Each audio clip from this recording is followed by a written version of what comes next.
En compagnie de Benoît Vincent. Benoît, on a presque l'impression qu'il s'agit de notre visite, de notre rencontre annuelle. Faut-il le rappeler? Benoît est responsable du service du développement technologique chez TaylorMade. Quelles sont les innovations que vous nous avez proposées? Dans quel esprit est-ce que vous vous amenez au Salon en 2013? Alors cette année, on a, je dirais, 4 grosses innovations. Une sur les drivers, une sur les fairways, une sur les fers et une sur les balles. Donc ça fait quand même beaucoup de choses très très nouvelles et très intéressantes qui vont changer la performance de votre sac. On pose souvent la question technologie, développement technologique, mais là, de un élément, vous êtes passé à 2, puis maintenant à 4. J'imagine que ça requiert de l'énergie continuellement chez les gens de TaylorMade. Oui, il est vrai que dans le temps, je dirais il y a 10 ans, quand on regarde, on avait une grosse idée par année et maintenant on en a 3 à 4. Et ce qu'il a fallu que nous fassions chez TaylorMade, c'était d'embaucher des gens pour se spécialiser sur ces nouvelles technologies parce qu'en fait, on a dû découpler les équipes. On avait des équipes qui s'occupaient par exemple que du driver et des fairways et aujourd'hui, on a des équipes qui s'occupent que du driver ou que du fairway. On ne peut plus avoir une seule équipe, on en a 2. Et ça, c'est vrai pour le développement et aussi pour la recherche ou pour les essais.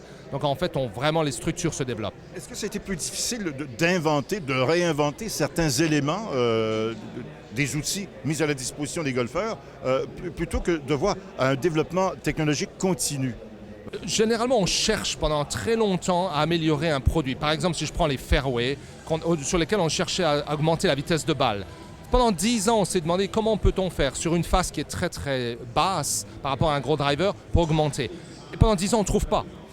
Et d'un seul coup, il y a une idée qui germe dans l'idée d'un ingénieur. Il dit, moi, je veux essayer quelque chose d'autre. On essaye, ça marche, et du coup, on utilise cette idée. Ça ouvre des portes pour d'autres idées. Et c'est comme ça souvent que ça vient. L'innovation vient à force de chercher dans un domaine.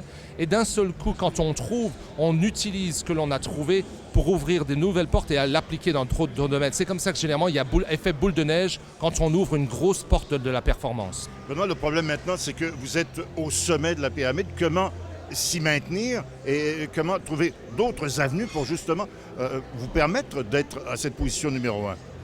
Et le fait d'être au sommet de la pyramide, s'il y a de la neige, d'abord on peut aller faire du ski, mais c'est vrai que c'est assez délicat de rester parce que c'est très pointu en haut comme vous dites.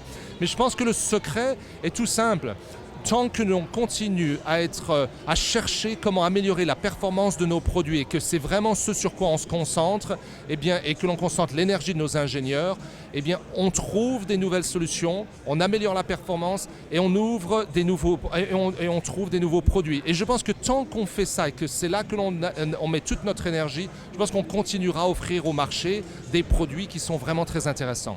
Benoît, merci et à l'an prochain. Merci beaucoup, au revoir Michel.